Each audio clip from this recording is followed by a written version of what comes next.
कल भारतीय जनता पार्टी की तरफ से अपने उम्मीदवारों की लिस्ट जारी की गई, जिसमें कई एक्टर्स हो गए, कई बड़े नेता हो गए, कई ऐसे लोग हैं जिनका पत्ता एक बार फिर से कट गया, कई ऐसे लोग हैं जिन्हें टिकट नहीं दिया गया, कई ऐसे लोग हैं जिन्हें काम की वजह से टिकट नहीं दिया गया, लेकिन कई ऐसे भी लोग हैं जो नए लोग हैं जिन्हें चुनावी मैदान में उतारा गया है, जिस पर हर किसी की निगाहें भी टिकी हुई थी। प्रधानमंत्री नरेंद्र मोदी हमेशा से बात कहते हुए आए कि देखिए, हमारी यही कोशिश है कि महिलाओं, युवाओं को जो है वो आगे बढ़ाया जाए, क्योंकि देश तभी तरक्की करता है जब युवा तरक्की करते हैं, और इसीलिए देश का भविष्य जो है वो युवा है, तो युवाओं को टिकट देना बहुत ज्यादा जरूरी हो जाता है। कई ऐसे सेलिब्रिटीज भी हैं जिन्हें टिकट दिया गया है, जिसमें पवन सिंह का नाम है, दिनेश लाल यादव, रवि किशन, हेमा मालिनी, इन सभी को भी टिकट दिया गया है। लेकिन इन सबके बीच में एक ऐसी सीट जिसको लेकर बवाल शुरू हो गया है, और वो है पश्चिम बंगाल की आसनसोल सीट। दरअसल भारतीय जनता पार्टी ने पश्चिम बंगाल की आसनसोल सीट से पवन सिंह, जो एक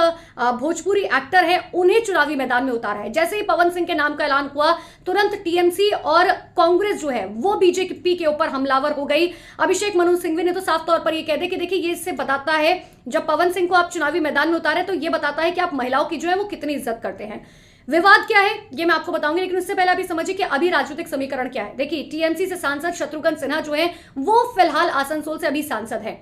2019 में चुनाव हुए थे, ये सीट जो है वो भारतीय जनता पार्टी के खाते में गई थी। 2 बार से लगातार बीजेपी जीतती हुई आई, लेकिन उपचुनाव हुए और उपचुनाव में शत्रुघ्न सिन्हा ने टीएमसी से चुनाव लड़ा और उन्होंने भारी मतों से जीत दर्ज की। तो यानी कि अभी ये सीट जो है फिलहाल टीएमसी के पास है। ये टीएमसी के लिए एक बहुत बड़ी जीत के तौर पर जो है देखा जा रहा था। अब आप समझिए कि विवाद क्या है। देखिए, भोजपुरी एक्टर पवन सिंह जो है, उनको आपने कई बार देखा होगा, उनकी ऐसी कई सारी मूवीज आ चुकी हैं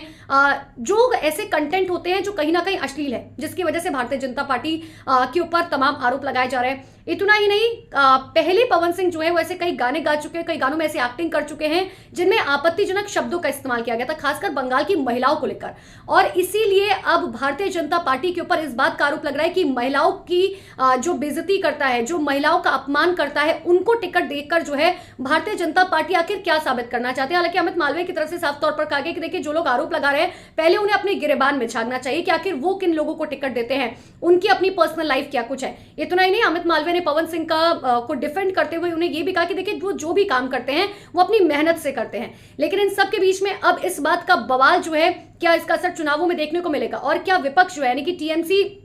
और साथ ही कांग्रेस जो है, क्या इस पूरे मामले को जो है कैंपेन में इस्तेमाल करती हुई नजर आएगी कि भारतीय जनता पार्टी ने एक ऐसे शख्स को जो है चुनावी मैदान में उतारा है जो पहले ऐसे कई गाने कर चुका है। सबसे बड़ी बात है कि अश्लील गाने, दूसरी बात यह कि कई ऐसे बोल थे जो कहीं ना कहीं बिल्कुल भी जायज नहीं ठहराए जा सकते। बंगाल की महिलाओं को लेकर जो है उसमें कई ऐसी आपत्तिजनक बातों का इस्तेमाल किया गया था, जिसको लेकर अब कांग्रेस और टीएमसी एक बार फिर से भारतीय जनता पार्टी के ऊपर हमलावर हो गए। हालांकि भारतीय जनता पार्टी जो है वो लगातार डिफेंड कर रखी है, लेकिन आने वाले लोकसभा